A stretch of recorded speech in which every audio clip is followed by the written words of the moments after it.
Bonjour à tous, bienvenue dans cette nouvelle vidéo. Alors vous avez été nombreux à voter dans le précédent sondage que je vous ai proposé sur la chaîne YouTube, vous donnant le choix entre deux thématiques, la culpabilité et l'auto-sabotage, et vous avez été en grande majorité pour que je travaille sur l'auto-sabotage avec vous.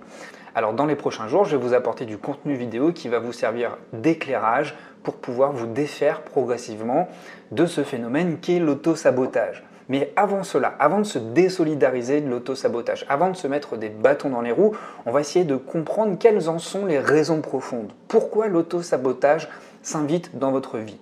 Pourquoi vous vous mettez des bâtons dans les roues? Ce qui est difficile à saisir, et c'est ça qui est très pernicieux, qui est très vicieux avec l'auto-sabotage, c'est qu'il agit de manière inconsciente. Quand je dis qu'il agit de manière inconsciente, c'est nous qui agissons de manière inconsciente, c'est nous qui nous mettons des bâtons dans les roues, et le plus souvent, l'auto-sabotage agit dans l'ombre. C'est pour ça qu'il est difficile à repérer. Et très souvent, on repère ces mécanismes mis en place après coup, une fois que le mal est fait. Donc ce que je vais vous permettre à travers cette vidéo, c'est de vérifier à travers votre système de croyance à quel moment apparaît l'auto-sabotage. Donc si vous le souhaitez, vous pouvez dès maintenant télécharger un PDF qui va résumer l'ensemble des situations dans lesquelles vous pouvez vous auto-saboter à travers votre système de croyance. C'est un PDF qui est juste gratuit, vous avez juste à le télécharger en cliquant sur le premier lien dans la description de cette vidéo. Alors l'auto-sabotage agit chez tout le monde. La plupart d'entre nous sommes soumis à cet auto-sabotage depuis la plus tendre enfance, depuis que nous étions à l'école. On pouvait par exemple avoir appris une leçon et puis s'être complètement foiré à un examen. On pouvait avoir appris une poésie par exemple et ne plus rien se souvenir au moment où il fallait aller au tableau pour réciter sa poésie. Le problème, c'est que nous sommes un amas de paradoxes et nous sommes tous victimes de nos propres pensées ou de nos actions contradictoires. On peut avoir des valeurs, on peut avoir des désirs, on peut avoir une volonté forte, on peut avoir des objectifs, mais en même temps, dans le champ de l'action, on peut agir totalement contrairement à notre système de pensée. Et ça, c'est terrible à dire, mais malgré nos meilleures intentions, malgré le fait qu'on veuille le meilleur pour soi, très souvent, nous sommes notre pire ennemi. De quelle manière peut surgir cet auto-sabotage? Il peut survenir de différentes manières. Par exemple, vous avez un entretien professionnel hyper important, hyper déterminant pour votre carrière professionnelle. Vous avez un entretien à 13h30.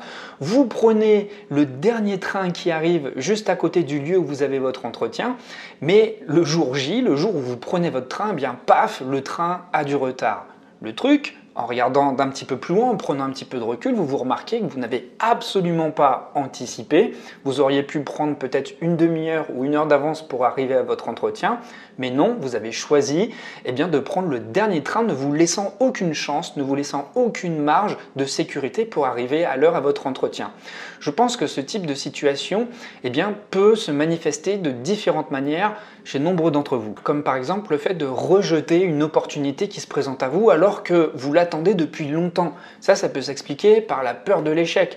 De fait, vous préférez vous extraire du champ d'action, là où toutes les opportunités se passent, là où la vie intervient, et vous préférez vous mettre de côté et puis rester quelque part dans l'immobilisme, dans vos pensées, voire dans vos fantasmes, préférant ne pas vous confronter à la réalité. C'est bien que le jour où une opportunité arrive, une opportunité professionnelle, une opportunité d'élargir votre cercle social ou une opportunité amoureuse, le jour J, le moment où cette opportunité se présente, ça vous fait tellement peur de ne pas être à la hauteur que vous préférez vous priver de cette opportunité plutôt que vous confronter à la réalité. Une autre manière également dont cet auto-sabotage peut se manifester, c'est le fait d'être tout le temps sur les réseaux sociaux. Pourquoi c'est un fléau? Parce que à force d'être sur les réseaux sociaux, on est tout le temps dans ce phénomène de comparaison. Évidemment, sur les réseaux sociaux, on ne va pas montrer sa médiocrité.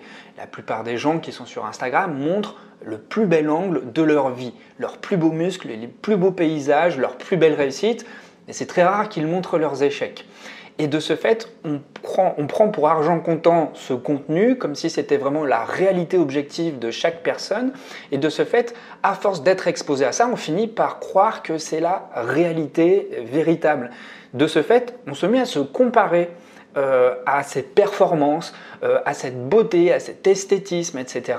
Et de ce fait, on se sent toujours inférieur. Ce qui fait que on n'ose plus avancer dans la vie, on n'ose plus se confronter parce que on on s'abreuve toujours d'images qui nous renvoient à notre propre médiocrité. Et le corollaire de tout ça, c'est que à force d'être exposé à la réussite, à la beauté, à la perfection des gens sur les réseaux sociaux, eh bien, ça vient altérer notre image de soi.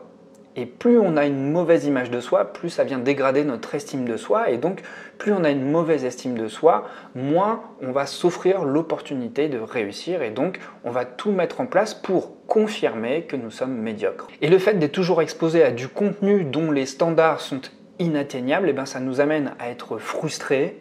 Et donc ça contribue à renforcer nos doutes et nos craintes concernant nos propres capacités. Du coup, on n'essaye plus rien parce qu'on se dit qu'on n'en vaut pas la peine.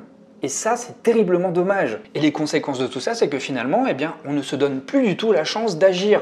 Pourtant, nous évoluons, nous grandissons, nous sommes dans un processus de croissance à travers un processus d'essai-erreur. Et finalement, on a toujours cette croyance que l'erreur est un gros problème, on a toujours cette croyance que l'erreur, c'est quelque chose de fatal, alors que finalement l'erreur fait partie de l'apprentissage. Mais puisque nous sommes toujours exposés à des standards de perfection, de réussite, c'est toujours des premiers de la classe qui exposent leur vie, eh bien, au bout d'un moment, on se sent nul. Et c'est comme ça qu'arrivent les mécanismes d'auto-sabotage. Et donc, ça peut vraiment avoir des conséquences sur notre bien-être émotionnel. Parce qu'à force de se dire qu'on est nul, qu'on n'est pas à la hauteur, que nous n'avons pas les ressources, eh bien, au bout d'un moment, ça génère une certaine forme d'abattement. On est complètement abattu et donc ça génère de la crainte, ça génère de l'anxiété concernant notre avenir. Finalement, à force d'être exposé à ces phénomènes de comparaison, on perd notre pouvoir personnel. Si vous me suivez, vous savez bien que je parle souvent de souveraineté personnelle. Ce thème m'est vraiment cher parce que j'ai beaucoup travaillé dessus, parce que j'en ai beaucoup souffert aussi. J'ai longtemps cru que j'étais pas capable, j'ai longtemps cru que je n'étais pas à la hauteur, j'ai longtemps cru que je n'avais pas les ressources. Vous savez, après mes études au lycée, c'est pas vraiment des études, mais après le lycée, j'ai attendu 2 ans avant de reprendre mes études à la fac parce que je pensais que j'étais pas la bonne personne pour suivre des études à la fac. Et pourtant, il a fallu que je sois accompagné, il a fallu que je suive les bonnes personnes, que je reçoive les bons conseils pour me rendre compte que j'étais bien capable de suivre des études. Et toi, peut-être, en fonction de tes challenges, de tes défis, peu importe l'endroit où tu te trouves dans ta vie, il y a de fortes chances que tu te contraignes. Et le pire censeur, la pire personne qui t'empêche de réaliser ce que tu veux devenir, eh bien c'est toi. C'est toi parce que tu te laisses trop influencer par ce qui se passe autour de toi, par ce phénomène de comparaison. C'est pas parce que les autres arrivent à faire quelque chose d'une certaine manière ou présentent les choses sous un certain angle que c'est pas fait pour toi. On a tous notre chemin, on est tous capables de réaliser nos objectifs à notre manière. C'est ça que je veux te faire comprendre. Il n'y a pas une manière de faire, il y a autant de manières que de personnes. Et évidemment, si quelqu'un arrive avec ses propres armes, c'est-à-dire sa propre expérience, ses propres compétences, son propre vécu pour réaliser un objectif, il ne va pas le faire de la même manière que toi. Chaque expérience est singulière. Donc s'il te plaît, ne te compare pas aux autres parce que toi-même, tu as ta propre histoire. Même si aujourd'hui tu la trouves médiocre, mais tu as ta propre histoire, ta propre expérience et c'est ça qui va te donner les ingrédients, les outils, les armes nécessaires pour avancer et créer ton chemin en avançant. Tant que tu n'avances pas, ton chemin il ne s'ouvre pas.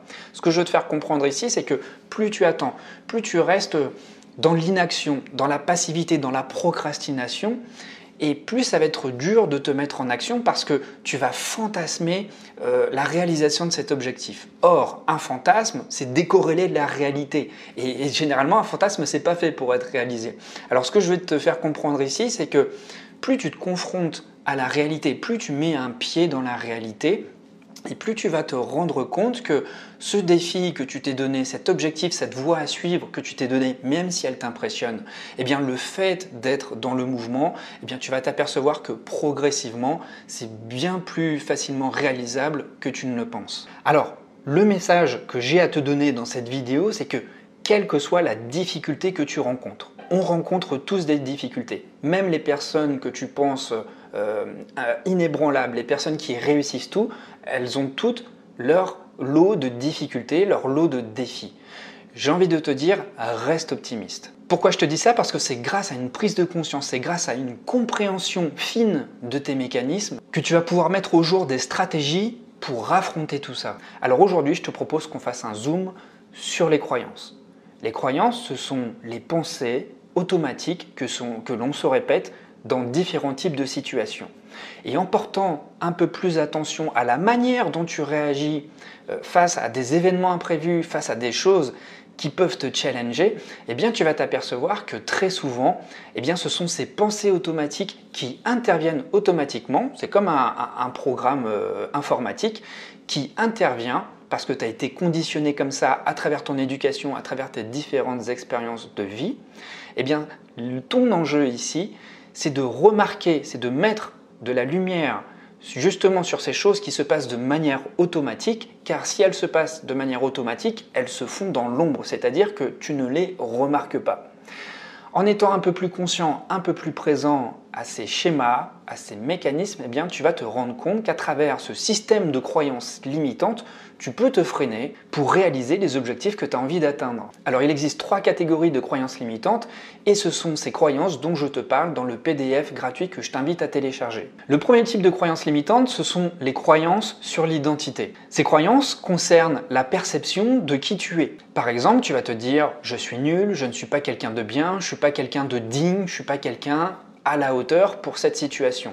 Je ne suis pas quelqu'un de fréquentable, je ne suis pas quelqu'un d'intéressant, je ne suis pas quelqu'un de cultivé. » Donc toutes les croyances que tu utilises de manière automatique, c'est-à-dire toutes ces croyances qui s'exécutent dans l'ombre, eh bien ce sont ces mécanismes que tu mets en branle sans vraiment t'en rendre compte. Ce sont toutes les croyances que tu as accumulées concernant ton identité et donc, de manière ou d'une autre, ce sont ces croyances que tu vas utiliser dans ta manière de te présenter aux autres, dans ta manière d'agir avec les autres, dès lors qu'il est question de mettre en avant qui tu es, ton identité, tes valeurs. Le deuxième type de croyance, ce sont les croyances sur tes capacités. Ces croyances concernent ce que tu crois pouvoir faire et ce que tu crois ne pas pouvoir faire. Donc en gros, ce sont toutes les croyances qui sont en lien avec l'idée que tu te fais de tes compétences. Donc ici, eh bien, tu vas te juger à travers ce que tu sais faire et ce que tu ne sais pas faire. En tout cas, ce que tu crois savoir faire et ce que tu crois surtout ne pas savoir faire. Donc, par exemple, le type de croyance limitante en lien avec les capacités, ça va être « je ne peux pas parler en public »,« je ne sais pas vraiment bien manier les chiffres »,« je ne suis pas capable d'être un bon dirigeant ». Je ne suis pas capable de voyager tout seul. Je ne suis pas capable de passer le permis de conduire. Je ne suis pas capable d'avoir tel diplôme.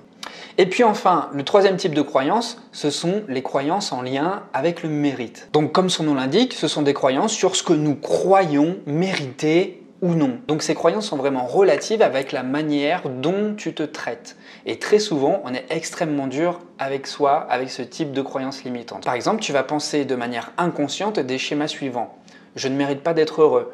Je ne mérite pas d'être aimé ou je ne mérite pas de réussir ma vie. Donc comprends bien que ces croyances limitantes agissent comme des barrières et elles nous empêchent d'atteindre notre plein potentiel. Et donc, tu le remarqueras, eh bien, elles nous bloquent dans des schémas répétitifs d'auto-sabotage. Pour les surmonter, l'étape essentielle, c'est d'en prendre conscience. Tu l'auras certainement remarqué si tu constates que tu t'auto-sabotes dans certains domaines, que ce soit dans tes relations amoureuses ou sur le plan professionnel, eh bien, ce sont très souvent les mêmes schémas qui reviennent. D'où l'importance de vraiment mettre la lumière sur le type de croyance qui s'active et qui te fait répéter en boucle toujours ce même schéma d'auto-sabotage pour pouvoir t'en extraire progressivement. Il n'y a pas vraiment de recette magique.